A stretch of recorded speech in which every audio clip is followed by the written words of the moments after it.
Hi, today I've got Lee from Lee Waters Fitness with me, and we're going to have a brief chat about the similarities between yoga and Kung Fu. This is an area of immense fascination for me because I've dabbled in martial arts myself, and Lee is a martial arts instructor of many years standing. When did you start? Okay. First one I went to was in 1984, so I must have been 1 or 2 years old. I did about 18 months of karate, and then I went to Kung Fu in Chinatown in 1987 for a couple of years. Then the club moved, so I stopped training there, and then I rejoined another martial arts club in 1996, and I've been there ever since. So the club that Lee's at the moment is Northwest Chinese Kickboxing, which is based in Chiltern, and Lee is one of the senior instructors there, where I believe you train world champions. There is, yes, a world champion who trains out there in our little backstreet boxing gym. It's actually been done out now since COVID. Oh yeah, it's got like proper floor and everything now. But it was an old, it's like an industrial estate, converted warehouse, and that's it. And it was just many world champions that come out of that gym. Yeah, they certainly have. So Lee's got a long background in martial arts, and one of the things that occurred to me when I started studying yoga was, hang on a minute, there seem to be quite a few areas of convergence between yoga practice and Kung Fu and Tai Chi practice. We're going to talk mainly about Kung Fu rather than Tai Chi, because although they are related, you know, there's slightly different emphases on them, and Tai Chi is a whole thing we could talk about another time. We're going to be quite brief. We're going to touch on lots of things today, but because a lot of this stuff is, you know, it can get quite esoteric, there's a lot of detail we could go into, and you can always contact us if there's anything that tickles your fancy and anything we talk about today. You can talk to Lee, you can talk to me, we can chat about it some more. Ask us questions as well. We always love to get questions. So the first thing I want to chat about is the beginnings of Kung Fu, because yoga has been, I mean, traditionally it's thought that there's been yogic practice for about 4,000 years. That is a long time. And Kung Fu is a bit more recent than that, but, you know, still pretty ancient. So do you want to talk us through a little bit? I've seen the scripts on that. Yeah, it's got some the story we're told is of the Buddhist monk travelling from India to China and teaching the monks of Shaolin Temple. But what that really tells you is that there's martial arts in India. Yeah. And yoga may be part of that. But it also gives you a historical lesson of what you call the Indian sphere of influence, which is where Indian culture spread across the East. And so it does show you a few clues there. The story itself, I don't know. I don't know if it's true that this monk travelled over to China to teach Buddhism, and he taught the monks a kind of fist fighting and yoga breathing technique. But it does show the kind of similarities and similar route. Whether that's a true story or not, I'm sure some of the purists would be screaming blasphemy at me now. No, I don't know. I'm not on pass judgment on it. It's a good story. I like it. You know, that he travelled all that way and taught the monks of Shaolin Temple, and they spread it all over China and the Far East. Yeah, and that's actually another interesting story in its own, because from that spreading, we get all the other martial arts, which turned into the Japanese martial arts, of which there are very many.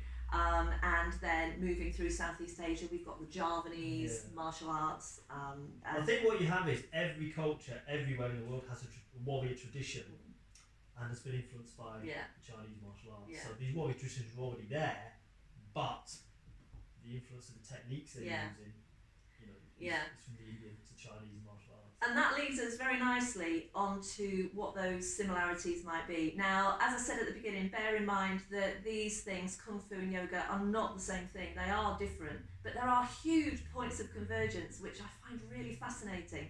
And one of the things that I wanted to talk about first was the concept of balance. Now, in yoga, we've got the concept of trying to achieve balance in our lives. So not only balance in our bodies, but balance with external factors and all the rest of it as well. Is that similar to Kung Fu? Well, yeah, in the Chinese talk about the yin and yang, the internal balance, as a vague way of putting it, because these things get very complex. With Eastern concepts, they're not just, you're not able to just put them into one word or one sentence. They mean a whole lot of things. But as a basic term, the yin and the yang, the balance, the good, the bad, the dark, the light, you know, all balanced out. And that goes into modern sports. They talk about the core strength and the balance. That's right, yeah. Balance. Yeah, So yes, absolutely. the balance is everywhere. Yeah, and just what Lee touched on there about the kind of more esoteric concepts. We've got to remember in our modern lives, it may not be of interest to you to know about all these things in terms of kung fu and yoga. And you can view a lot of these concepts that we're going to talk about later as metaphors. You can view them as just aids to visualizing something that will help you, or you can view it as an actual thing that you're experiencing or looking at or trying to affect. And we'll talk a bit more about that as well. So in terms of balance, the first section that we're going to talk about is the very obvious first one, which is physical balance. So what you're trying to achieve in yoga positions is a perfect balance between your body, the ground, and the air around you. Is that similar to Kung Fu? In the beginnings, you're just looking to balance, on one leg or whatever it is. Yes, there's a whole other concept comes in of balance physically, balance mentally, balance on one leg. Yeah. At the same time as balancing the mind and the body. And there are whole martial arts that specialise in that, yeah, as opposed to true. physical techniques absolutely. that don't actually do many fighting techniques or what we think is fighting techniques. Yeah, so Qigong, for example. Yeah, Qigong is a whole complex system, which goes with your other martial arts, that goes with the striking arts and the grappling, get the Qigong right. So, it's a whole sphere concept of this balance. And you could go really deep into it on balancing one leg, balancing this and that, and the chi is balanced. And, it's like you said, it's an aid to visualization. If you don't believe in the power of chi or anything like that, it just helps you to visualize. Absolutely. How to. Yeah, absolutely. And we'll talk a little bit later about the similarities between lines of energy that you would visualize in yoga and lines of chi, which coincidentally are the same. They're very similar if you were to look at a kind of illustration of these things. So in terms of yin and yang and light and dark and all those things, those things are quite important in Kung Fu, aren't they? As part of the kind of whole practice of Kung Fu, which involves elements of Tai Chi and similar practices. There's also in yoga there's a whole thing that you can investigate if you like, which is trying to achieve a balance in your lifestyle. So the balance between your emotions and how you feel and how you react to the world and all that kind of thing. And I think you've just touched on that as well, haven't you, in terms of Kung Fu? Yeah, and I think that that's down to Buddhist concepts. Yes. Which again, you don't have to be a Buddhist to kind of to appreciate and use. Yeah, exactly. To get that balance in your life. And, and the Chinese were Buddhists at the time of the development of Kung Fu. Certainly, all the sort of becoming Buddhists. So there's that idea comes in there, and it's a way of approaching anything. You could use the same approach to practicing football. Absolutely, whatever else you're going to do. Yeah, absolutely. And one of the things about yoga is one of the tenets of yoga is that you're encouraged to live a compassionate life. And so, in terms of Kung Fu, it's about the being in balance, and it's the same with yoga, being in balance with your external environment, and harming no thing, including yourself. Yeah, I mean, I think that can come into your modern sports. Yeah. That if you're in balance with the environment you're playing in, or the arena you're training in, or the arena you're fighting in, that balance can come in and help you focus a bit more and achieve results. Yeah. You see it on sprinters when they're ready to go. Oh, absolutely. Balancing, everything's just getting it right. Yeah. So the next thing I just wanted to chat about was in terms of the physical practice of Kung Fu and yoga. One of the things I noticed when I first started training was the similarity of a lot of the movements. And I'm fascinated by this, and I just wanted to talk to Lee about it because one of the things that I find interesting about any kind of training, Lee and I are both personal trainers as well as martial artist and Pilates instructor and all the rest of it. I find it fascinating when I'm training people, teaching them how to hold their weight, how to hold their centre of balance. And centre of balance is everything, isn't it? I mean, I was taught, again, there may be differences of opinion even among the community who teach Kung Fu. I was taught that as a Westerner, you see his task to director, can you see that now? I was taught We've got a director. That's fine, as long as you see that. I was taught as a Westerner, you think your centre was here, and the Easterners think their centre was there. Absolutely. So you've now got to think more here for your centre than here, and you just do think that's the centre of your body. If you can start to bring it here, and the Chinese have what they call the dantian, the chi battery, which is here, and all the power for all the moves and the stances will come from this bit here. Not where you traditionally would think of your centre as being, which is around the chest. Absolutely, and in yoga it's very similar. You have a centre of power here.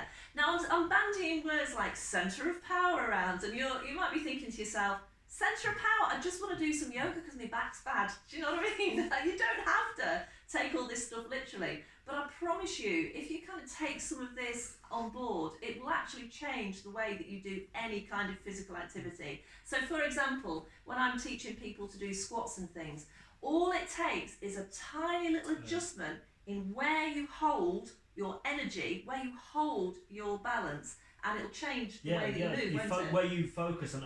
Again, someone learned this off a physio taught me that when you see this, if you're doing say lunges, just put your hands here, and that helps you. I mean, you can lunge like that perfectly, but just adding that in just focuses it a little bit. Yeah, and one of the things I'm always telling people, not only in yoga, but in things that I'm getting them to do with like doing weights and stuff, is to do this, it's to lift this, it's to hold the power here, to hold your energy there. And also, in terms of kind of expending that energy, if you're doing things like boxing, Lee teaches boxing, your power comes through the floor, up here, it comes from here. That's a very traditional martial arts concept of the Japanese karate, the other punch that breaks blocks. Power comes from here. You bring the ki, Japanese is ki, from the floor right through the arm, and what I read is the power of the universe. So as you exhale, which they call the ki, the power of the universe suddenly just explodes into that. And you can believe that, or you just think, what's the way of focusing? Exactly, it's physics. It's pushing down, it's getting the energy, it's expelling it again. So you can view it however you like. And that, what you've just said there about the power of the universe, that's a very yogic thing as well, because in yoga, every time you breathe in, what you're doing is you're taking in energy. You know what I mean? So it's an infinite supply for as long as you keep breathing. And so you can enhance that energy any time. You know, it's not like a finite resource. You have this much energy in your body, and when it's gone, it's gone. That's not the way it works. So is that similar in Kung Fu? Yeah, it is. Exhale, breathe in, exhale. You know, it's like it's like I said, it focuses you. And if you sometimes explain to a person, well, if you do it this way, think of it as this. Suddenly it makes a lot more sense, you know. And particularly exhaling. There's a huge difference. And then breathe in. And there's whole Kung Fu exercises on some of the forms, which are the. But I mean, again, that just looks like a bit, but that's very hard to master. It is actually. In, out, that is one of the things actually, because I teach basic boxing to some of my clients, and in fact, Lee has seen some of my clients because I've passed them on when they need a bit more. We have the master here, why not use him? And one of the things that I teach them is that when they need to calm their bodies, so there are yogic ways of breathing in and breathing out and calming the body, but that you've just demonstrated is something I use quite a lot, actually. And you can say, good energy coming out, negative energy going out. And if you picture it like that, do you it know helps you to physically calm down. Exactly. So even if you're looking at this going, I mean, come on guys, you know, it's just moving your bodies around. You can completely see it like that, you really can, but I promise you, if you start thinking a little bit about these concepts, it will change the way I think you move. what you had in the traditional Eastern cultures is mysticism and science were pretty closely linked, whereas in this culture, mysticism and science are two opposite ends. Absolutely. Whereas in Ayurvedic medicine and stuff, it's just, you know, mysticism and the science are the same thing. Absolutely. So going back to what we were talking about before, which is like the physical expression of yoga and Kung Fu, I've just chosen 3 exercises on each one that are almost exactly the same, and I'm just fascinated because I'm going to talk about where you hold yourself in a yogic position. Lee's going to talk about how you hold yourself in the Kung Fu, and we're going to see if we can find some points of conversion. Convergence, not conversion. What we converted into. I'll do yoga, Kung Fu. Conversion. What a nice surprise. So the first one I wanted to talk about was, in Kung Fu, you would call it the horse stance, wouldn't you? Low horse riding stance. So you're mimicking the action of riding. So it kind of looked like this. Can you see me, Mr. Director? No head. Oh, right, I've got no head apparently, but can you see me now? Right, so here we are. I'm basically in a plie squat. I'm in this position. So in yoga, this position, like this, or I might be like this, or I might be like this. This is called a goddess pose. So Lee? Yeah, it's the... You want me to do it, don't you? Yeah. There you go. That's the best I can get these days. So Dodgy knees. what I'm doing is I'm actually focusing around here. And I'll sink, and that's what we generally, or you can do some of your moves, you know, from that position. Yeah. But it's getting the centre is now here. It is. For me, the way I think about it. Yeah. I try and keep my back straight as I can. Now you've got to work with what you've got, and if What are you suggesting? if you are injured, you know, a little bit higher is fine. Leaning forward is not what you want, but if that's what your body's allowing you to do, then that's what you do. But you're basically just trying to get that nice position. But in terms of structure, it's actually a good position. Engineering terms, wide base, centred. So in yoga, what I would be telling people is to lift from here. It's to hold this centre, these muscles just under your ribs. Hold them tight, hold them in, pull the shoulders back and down, keep it nice and solid. So that was the first one. So as you can see, I mean, they're pretty much identical and you hold yourself in the same way. Another one I wanted to show you was, I mean, this is like a famous yoga pose. If you were to think yoga, you'd probably picture something like this. It's warrior 2 position, Veerabhadrasana 2. Goes like this. So if you don't mind just moving away. So I'm in this position, and I'm going like that. Do I look yogic? Now, I'm holding myself here. I'm holding it tight. I'm pulling my shoulders back and down. I'm actually really nicely balanced. I'm not over like this. I'm not over like that. Just in the middle. Go on, Lee. Well, in the traditional martial arts, we call it a bow and arrow stance. Bow stance. So again, there's a lot going on. Again, I'll try and centre as best I can. If your body doesn't allow you, do what you can do with it. I'm going to try and centre. Everything's here. It's a good stance for practicing your resistance or pushing something. And also, you see this in traditional karate a lot. Oh yeah. So the power has come from that foot movement through the arm, centred down, but also you've got a stretch going on as well. So it's very similar, maybe something a little bit different with the breathing there, but again it's a transitional move from there to there that we would work on. Yeah, and in fact, warrior positions can be used as transitional moves as well in yoga. In fact, most things can be used as a transitional move. And I'll talk to you again about transitional moves because there is value in those transitional moves. You can get into a lovely position, but the way you get into another one is actually really important because you need to do it under control. You need to be in control of your limbs as they're moving through space. Yes, exactly like, which we haven't got enough room to show you here, the stance drill of 5 stances to move from one to the next, and it's the transitions between that are important. Yeah. And you do it with your head in the same position. Yeah. So let me just how much of this you can see. So from this one to this one, I would actually keep my head on the same plane if I can. Yeah. And then you'd move along the floor with it. Yeah. When I first started doing yoga, I was only really interested in doing the fabulous positions, you know, and kind of working to get in those. And I didn't understand the value of the transitions for quite a long time.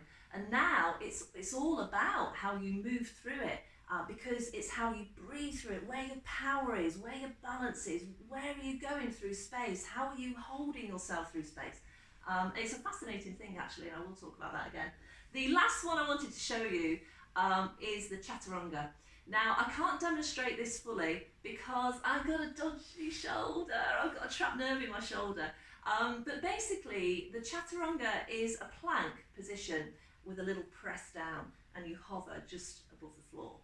Now I wanted to talk about this one because it ties in to some of the other stuff we were talking about earlier, which is about achieving balance. And the other name for the Chaturanga is the 4-limbed staff pose. And there you are, you're in a plank, you're balancing just above the floor. What you're trying to achieve is a perfect equilibrium between bottom and top, left and right, being in space, being on the floor. And one of the interesting things about yoga and Kung Fu is it's not only about moving through space, but it's being grounded. It's being grounded into something and then following on from that. So Would you like me to do it? let's have a go. So I find with the Eastern martial arts is it's more about the holding positions. They're always in the sorry, don't just told me that. It's about doing numbers. 100 Yeah. of these, 200 of that, which is fine. Which is another way of doing it. But a lot of the traditional Chinese exercises are holding the position. They are, yeah. So, you see me, director? Yeah. So here's the first one, and then the one you were talking about. I'm just off. I don't know if you can see that. Oh no, we can't see you. Okay, what about there? Do you see that? Just imagine that he's doing a So weight imagine, one. well, that's not too bad. Yeah, Muscles are engaged. Now I'm going to try and keep. I'm going to try and not do that or that. And now I can feel that on the lower stomach. Yeah. So that's a core exercise. And then obviously I'll drop down a bit low and hold that position. So all the weight's going through there, and it's just keeping that position. And again, all the sports now are talking about core strength. Yeah, absolutely. So it's another core strength exercise. You can do it on your knees if you can't do it on your hands. But again, trying to get that body completely straight on it. Yeah, absolutely. And as we know, as PTs, I mean, how much time do we spend working on our clients' cores? Yeah. I mean, like a lot of time. Because you can do normal weight training, which is great. I love it, but they haven't got a lot of strength there. Yeah. Or normal running, they haven't got the strength there. You know, and it takes a while to learn to activate the core. Absolutely, more than actually the yeah. strength of it, and then divert the strength you've gained from that core into whatever movement you're going to make as well. Like kicking a ball, throwing a punch, throwing a javelin. You know, divert that, and that's what a lot of the kung fu is about. Taking the strength from one place. Yeah. There's the assortment office, and then diverting it to whichever limit it's going to go to. That is actually a really fabulous way of describing it, because one of the things that I'm always teaching clients to do, particularly like the basic boxing, but even things like weight training. So for example, if I've got somebody doing some weights and I've got them doing some flies like this, what I ask them to do is I ask them to hold themselves so that this is nice and tight. And then as they're doing this, the power is not coming from here. This is a mistake I think a lot of people make with flies. They're kind of going like this.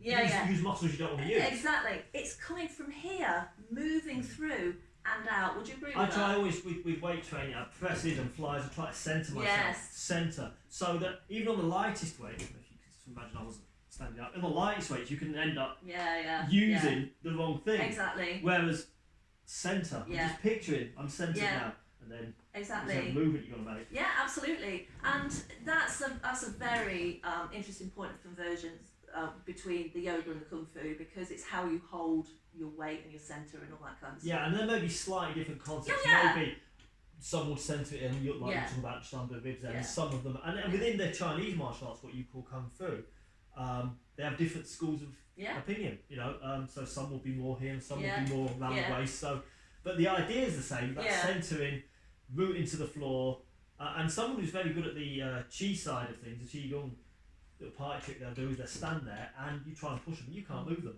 You just can't shift them. And they've got all these little tricks and techniques for centering themselves. Wrestlers are good at it, you know. I'm not talking heavyweight wrestlers. You know, a good lightweight wrestler, you're not going to be able to shift him. Or her, you know. And in fact, that's an interesting point that Lee just touched on, which is there are many traditions of kind of modern and traditional kung fu. In the same way, there are lots of ways of practicing yoga. There's lots of modern types of yoga. There's many traditional types.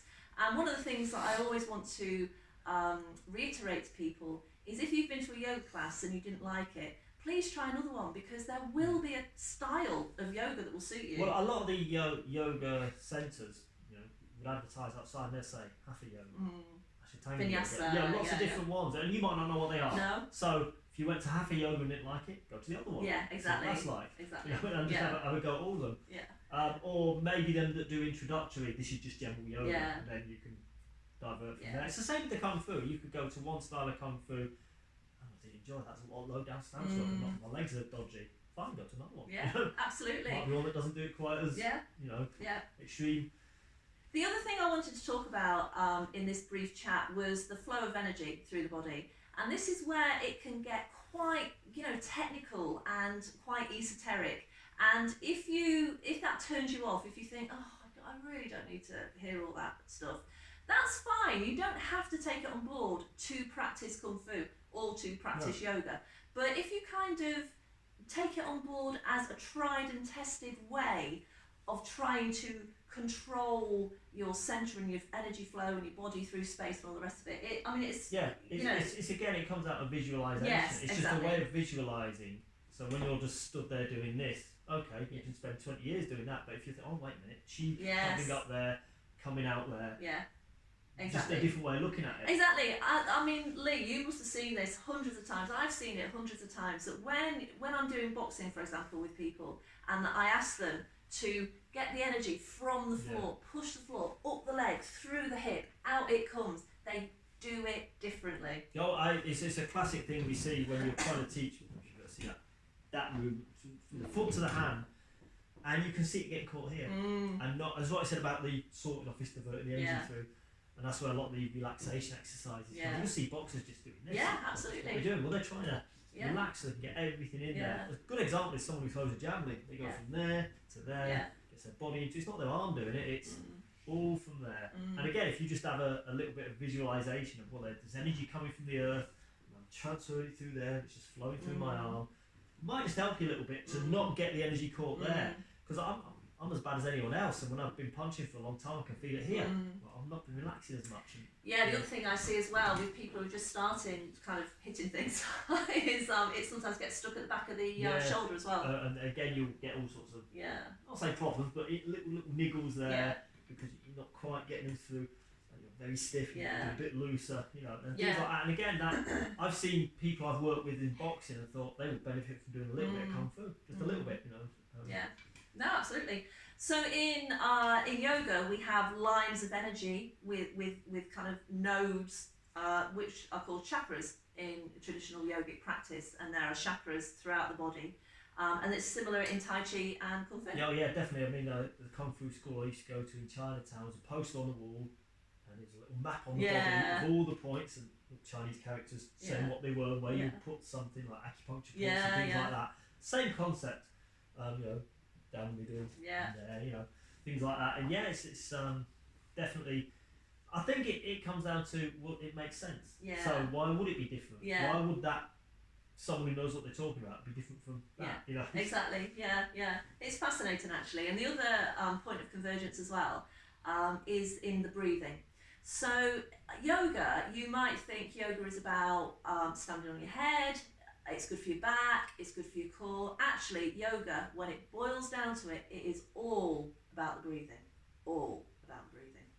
I mean, it's like the Kung Fu. I mean, the first thing you learn is how to put your hands in a particular position, but as you go on, you learn the breathing and to synchronise the breathing to a particular action. The basic one is to exhale on the shot, but sometimes you've got to inhale on it, depending on what you're trying to work on. So there's varieties of breathing in there as well. Like you said, there's a whole lot of martial arts. Absolutely. Qigong, that's not the only one.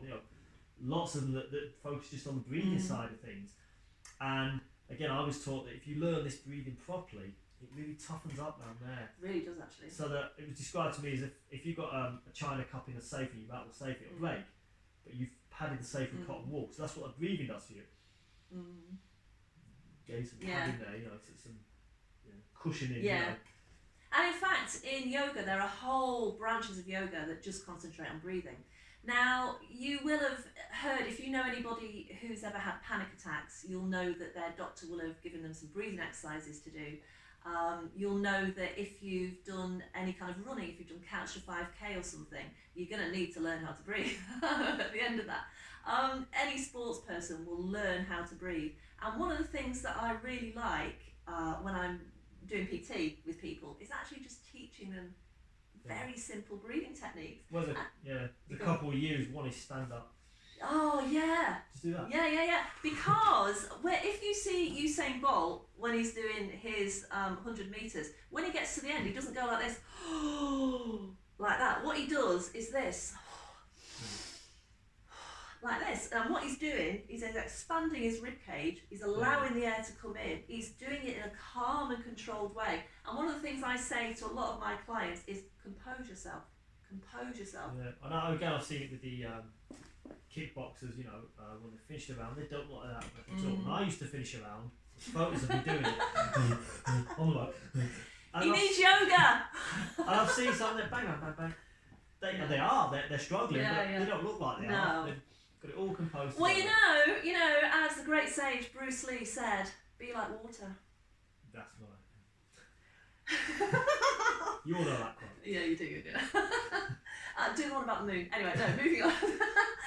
So breathing, there are hundreds hundreds of breathing techniques that you can use for different things. You know, you can use breathing techniques to go to sleep, you know, all that kind of stuff.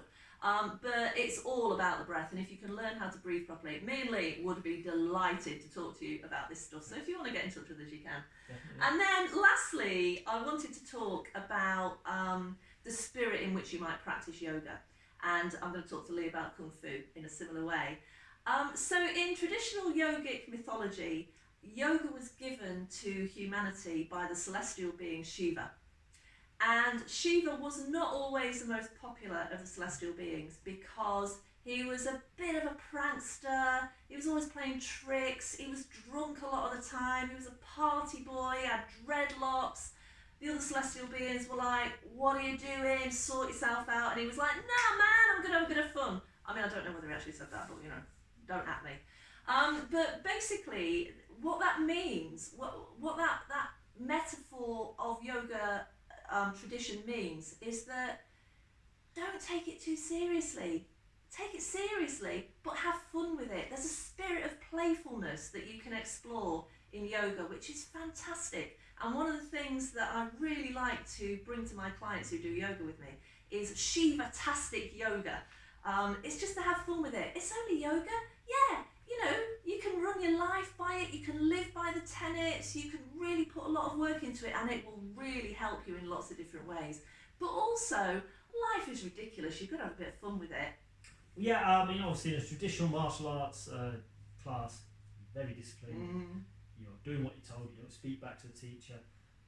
You're very focused. But there are elements of sort of Chinese Kung Fu that use, maybe in a slightly different way, but you've got things like the Drunken Monkeys. Yeah. Which is where you mimic the moves of a monkey that's drunk, relaxed. But there's a couple of things there. One is to trick your opponent. Well, yeah, there is that, yeah. There's also that relaxation. Yeah. They're quite playful. Yeah. Sort of the way they spar with it's quite playful, quite teasing. Yeah. You know. So yeah, obviously, and like you said, the proper idea behind it is the true life balance. So I'm very disciplined here, but outside here, I'm going to be playful with it, and I'm just going to have fun and enjoy myself.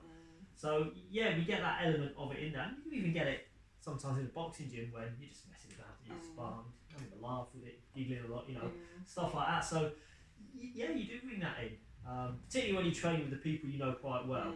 You know, you'll have that playfulness definitely in there. Yeah.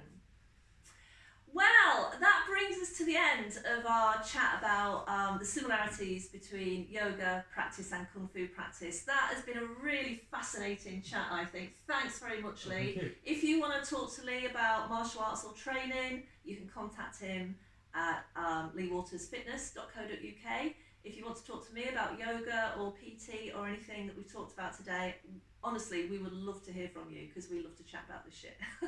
So thanks for listening and see you next time.